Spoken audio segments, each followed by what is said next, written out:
যাদের সন্তান হয় না একটি খাবার খান। নবীজি সাল্লাল্লাহু আলাইহি ওয়াসাল্লাম নিজে জানিয়ে দিয়েছেন এবং বিশেষ করে তিনটি দোয়ার কথা বলবো। ইব্রাহিম আলাইহিস সালাম এবং জাকারিয়া আলাইহিস সালাম, এই দুইজন নবী আল্লাহ তাআলার কাছে দোয়া করেছিলেন। পবিত্র কোরআনুল কারীমের ভিতরে আল্লাহ তাআলা এই দোয়াগুলো দিয়েছেন।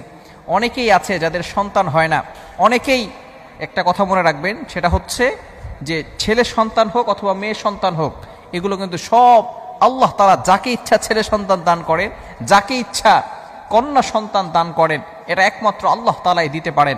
আল্লাহ তাআলা ছাড়া দুনিয়ার কোনো ক্ষমতা নাই যার বাচ্চা হয় না তাকে বাচ্চা দিবে।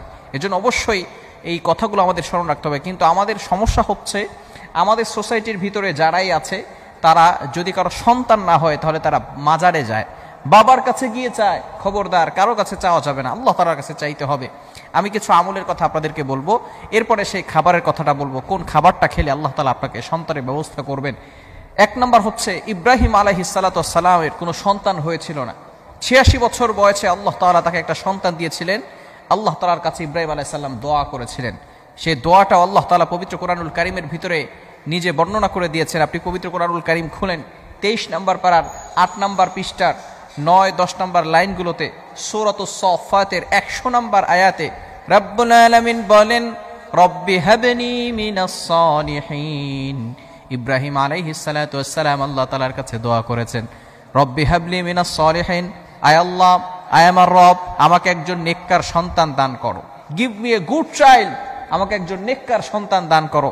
আল্লাহ তাআলা সাথে সাথে ইব্রাহিম আলাইহিস সালাতু ওয়াস সালামের দোয়াগুলো অ্যাকসেপ্ট করেছেন, কবুল করে তাকে সুসংবাদ দিয়েছেন। ফাবাশশারনাহু বিগুলামিন হালিম, গুড নিউজ দিয়েছেন, সহনশীল ছেলের আল্লাহ তাআলা সুসংবাদ দিয়েছেন। বোঝা গেল, যদি কারো সন্তান না হয়, সে যদি আল্লাহ তাআলার কাছে সঠিকভাবে দোয়া করতে পারে, চাইতে পারে, আল্লাহ তাআলা অবশ্যই দান করবেন।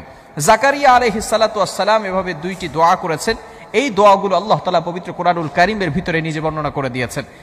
একটি দোয়া হচ্ছে 3 নম্বর পারা 14 নম্বর পৃষ্ঠার 1-2 নম্বর লাইন।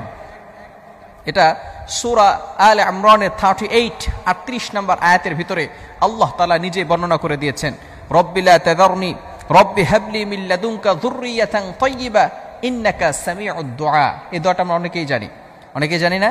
রব্বি হাবলি মিন লাদুনকা যুররিয়াতান তাইয়্যিবা ইন্নাকা সামিউদ দুআ। এই দোয়াটা আমরা অবশ্যই পড়ার চেষ্টা করব।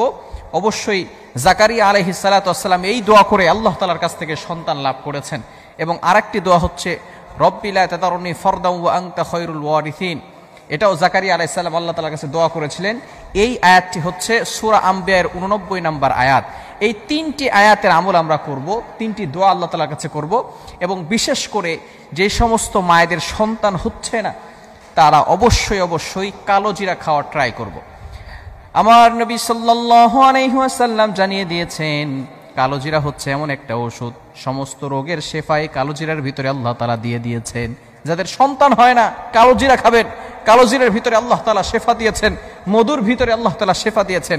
এই কালো জিরা খাবারটা খাবেন, দেখবেন আল্লাহ তাআলা, এবং এই দোয়াগুলো করবেন, আল্লাহ তাআলা আপনার জন্য নেককার সন্তানের ব্যবস্থা করবেন। এই খাবারটি আমরা অবশ্যই খাওয়ার জন্য চেষ্টা করব। কালো জিরা যাদের সন্তান হয় না এবং যাদের সন্তান হবে তারাও এই কালো জিরা খাবেন, কারণ কালো জিরার ভিতরে সমস্ত রোগের শেফা রয়েছে। আল্লাহ তাআলা আমাদের সকলকে এভাবে রাসূল সাল্লাল্লাহু আলাইহি সাল্লামের সুন্নাহকে অনুসরণ করে চলার তৌফিক দান করেন। সকলে বলি আমিন।